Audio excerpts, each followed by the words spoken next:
Hello everyone, आज हम करेंगे क्लास 5th का इंग्लिश का sample paper session ending exam जो अभी आपके होने वाले हैं केवीएस के।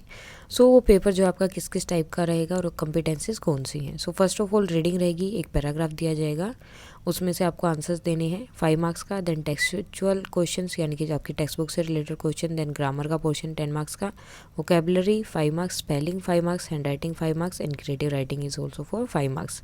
टोटल जो है आपका 50 मार्क्स का हो जाएगा। अब क्रिएटिव राइटिंग में कुछ भी आ सकता है, वो कोई पिक्चर दे सकते हैं, कोई स्टोरी दे सकते हैं, या फिर पिक्चर से कोई स्टोरी बना सकते हैं, कुछ भी आ सकता है उसमें। आपका फेवरेट स्पोर्ट हो सकता है या फिर किसी भी चीज़ के बारे में वो आपसे बोल सकते हैं वहाँ पर लिखने के लिए। फर्स्ट स्टार्ट करते हैं आपके रीडिंग से।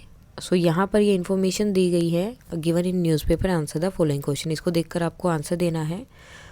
सोप असिस्टेंट रिक्वायर्ड, सारा शूज़, क्रिसमस सेल एंड ये सब चीज़ें यहाँ पर लिखी हुई है।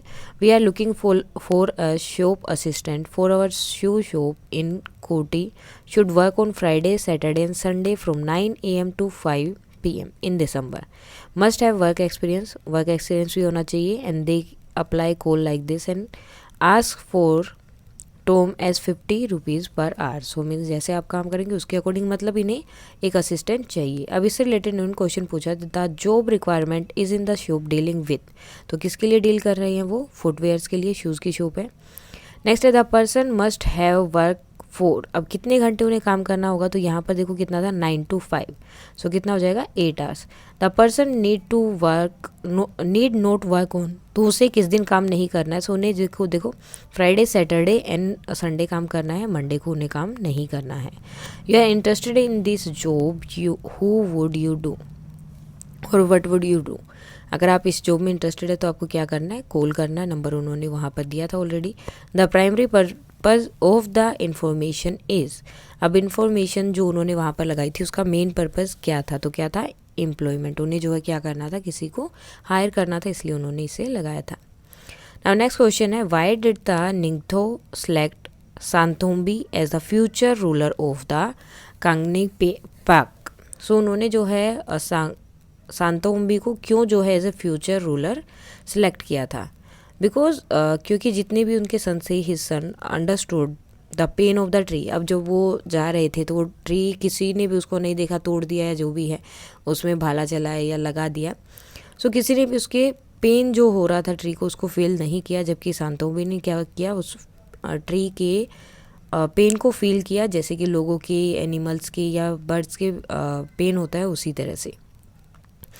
इसीलिए उसने क्या किया, जो दूसरों का अंडरस्टूड कर सकते हैं पेन को, वो ही एक फ्यूचर किंग के लिए सबसे बेस्ट, या रूलर के लिए बेस्ट जो है आप बोल सकते हो कि बेस्ट रहते हैं।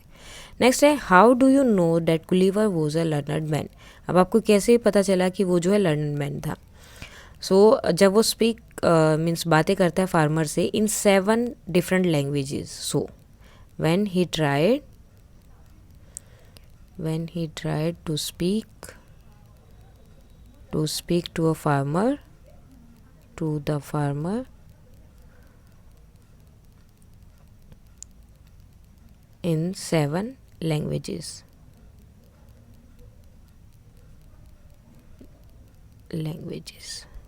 Now next question is, sing a song of people who like to come and go, sing to of city people you see but never know.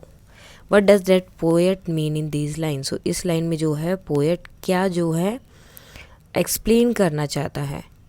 यहाँ पर वो क्या एक्सप्लेन करना चाहता है, डैट अभी जो वर्ल्ड है हमारा वो क्या कर रहा है, 100 ऑफ पीपल ईच डे, यहाँ पर हर लोग जो है मरते रहते हैं लेकिन किसी को कोई फ़र्क नहीं पड़ता, यहाँ तक कि हमें उनके बारे में पता भी नहीं चलता है। ओके, क्यों नहीं पता चलता, because we are in hurry and you can write that because we are in hurry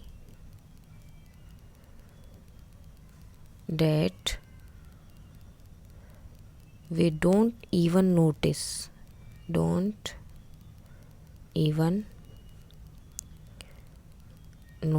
them or no. Okay, next है grammar portion. Complete the sentence using the LY, इसके साथ हमें जो LY यूज़ करके इसको सेंटेंस करना है, complete करना है। Rohit could climb the mountains easily. Now easily. Next question है give full form of this. So इसका क्या होगा, shall not, shall and not. Fill in the joining word. अब हमें यहाँ पर जो है वर्ड लगाना है जिससे ये जो मीन्स ये जो है पूरा सेंटेंस एक तरह से जुड़ जाएगा। अभी बिल्कुल अलग अलग हैं। We will reach in time dash we go by car. If we go by car then we will reach in time. Fill in the blank with the opposite word. अब हमें जो है इसके अपोजिट वर्ड से जो है ये blank को फिल करना। ब्रैकेट में दिया पॉसिबल, तो पॉसिबल का अपोजिट क्या होता है, इम्पॉसिबल, इम्पॉसिबल। नेक्स्ट है यूज मी हिम और her in place of word given in the bracket. So bracket में जो दिया हुआ है उसके लिए यहाँ पर इस वर्ड की जगह हमें मी, हिम और हर यूज़ करना है। ओके, सो सौम्याज ब्रोक, सौम्याज लेग। अब उसने जो अपनी ही जो है लेग को जो है ब्रोक कर लिया था वाइल स्केटिंग, जब वो स्केट कर रही थी। तो यहाँ पर क्या आएगा, हर, क्योंकि जब भी गर्ल होती है तो उसके लिए हम हर यूज़ करते हैं और बॉय होता है तो him. Choose the correct word. My brother dash to Mumbai last Monday. So my brother went to Mumbai last Monday. तो यहाँ क्या रहेगा, went. Join the sentence with when. So अब हमें जो है इसे व्हेन के साथ जोड़ना है। He was walking back to his flat when he. तो यहाँ पर बीच में हमें क्या करना है, व्हेन का यूज़ करेंगे, when he heard N explosion.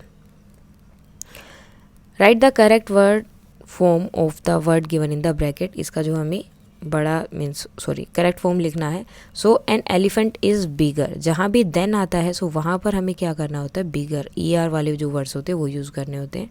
Next है complete the sentence using suitable comparison. So हमें जो है कंपैरिजन करके इसको एज मीन्स एक अच्छी सी चीज़ वहाँ पर लिखनी है। A king Alexander was as brave as a. अब वो अलेक्जेंडर जो है किंग वो इतने ब्रेव हैं जैसे कि कोई, आप बोल सकते हो lion, like a lion. Filling the blank with appropriate article a an and the. So Ravi looked left and right before he crossed the road. Write a synonyms of side walk. So side walk के लिए हम क्या कर सकते हैं, pavement. Next, people travelling in buses, trains buses etcetera. तो उन्हें हम क्या बोलते हैं, बसेज और ट्रेन में जो जाते हैं तो उसे हम बोलते हैं passengers.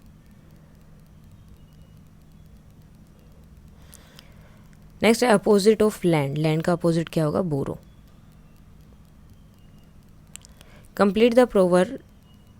A bird in hand is worth two in the bush. Next, write a word that rhyme with word.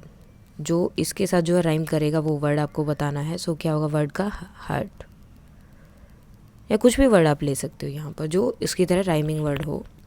Tick the correct spelling. अब इसकी जो हमें करेक्ट स्पेलिंग यहाँ पर लिखना है। C draw a circle on a piece. This one, ये means होता है, पीस मीन्स अशांत जो होती है वो शांति। Complete using the clues given. अब यहाँ पर क्लू दिए हैं, हमें इसको यूज़ करके पूरा वर्ड बनाना है। Tried and fed up. So इसे हम क्या बोलते हैं, एग्जॉस्टेड, और या फिर आप बोल सकते हैं होड। सो HAUSTED, that will B H।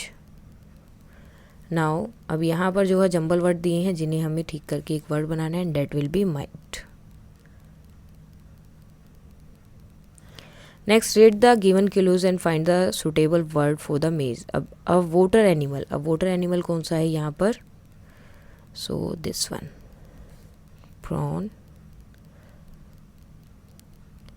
Also known as cab. अब वो कौन सी चीज़ है जो कैब की तरह भी मीन्स जिसको हम यूज़ करते हैं एज ए कैब। तो क्या है, टैक्सी। नाउ हैंड राइटिंग का पोर्शन है तो ये एज इट इज़ आपको यहाँ पर लिखना है। जस्ट आपको ध्यान रखना है कि हैंड राइटिंग आपकी अच्छी होनी चाहिए, मिस्टेक्स कुछ नहीं होनी चाहिए स्पेलिंग में। सो ये आपको पूरा ध्यान से देखना पड़ेगा।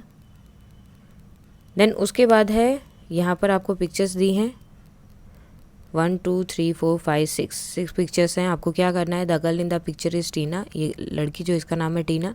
सी went to the zoo with her grandparents. Here are some pictures write more about her visit with the help of this pictures. अब इनकी हेल्प से आपको बहुत कुछ मीन जो जो चीज़ें आपको दिखाई दे रही है वहाँ पर आपको उसके बारे में लिखना है। सो अब यहाँ पर देखो आप क्या लिख सकते हो। फॉर एग्जाम्पल वो अपने ग्रैंड पेरेंट्स के साथ वहाँ पर गई, then she saw the elephant and her child, and then उसका जो टेडी बियर था, जो टॉय था, वो वहाँ पर गिर गया। Then elephant and the baby elephant play with that one, और दे जस्ट उन्होंने सिर्फ उसको देखा and then they just return it to the girl Tina. So ये सब आप लिख सकते हो, और आपको अगर कुछ और लिखना है तो आप वो भी लिख सकते हो। जिस पिक्चर्स को देखकर आपको जो उनका आंसर बनाना है उसके अकॉर्डिंग आपको वो आंसर सारे देने हैं। सो ये था आपका पेपर इंग्लिश का, इस तरह का आ सकता है। कंपिटेंसीज यही रहेंगे, क्वेश्चंस अलग हो सकते हैं।